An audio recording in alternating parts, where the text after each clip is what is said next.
বিসমিল্লাহির রহমানির রহিম। আসসালামু আলাইকুম। আমাদের বিভিন্ন জব পরীক্ষাতে এই ধরনের কোশ্চেনগুলো কিন্তু আসে।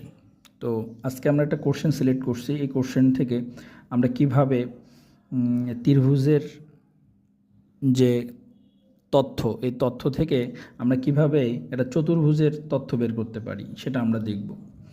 তো এখানে যে কোশ্চেনটা সিলেক্ট করা হয়েছে সেটা হলো, in the figure above if the parameter of VZY ত্রিভুজ, তার মানে এই ত্রিভুজটাকে বলা হচ্ছে ইজ 17।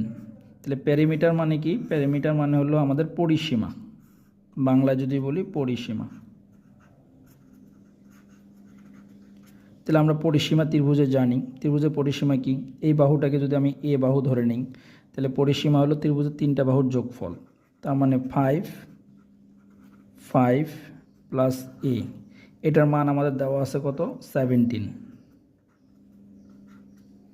তাহলে খেয়াল করে দেখো, এ ইজ ইজিক্যাল টু 17 মাইনাস 10, তার মানে কি 7। তাহলে এর মান কত? 7।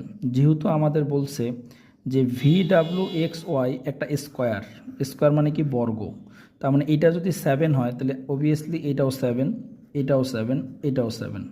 এখন আমাকে বের করতে বলছে এরিয়া। এরিয়া মানে কি? স্কোয়ারের ক্ষেত্রফল বের করতে বলছে।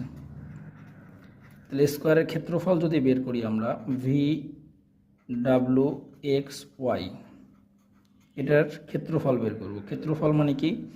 বাহু স্কোয়ার, বাহু স্কোয়ার। তাহলে বাহু স্কোয়ার মানে কি? 7-এর উপর স্কোয়ার। তাহলে 7-এর উপর স্কোয়ার যদি দেই তাহলে কত আসে? 49। তাহলে আমাদের স্কোয়ার অ্যান্সার কত? 49।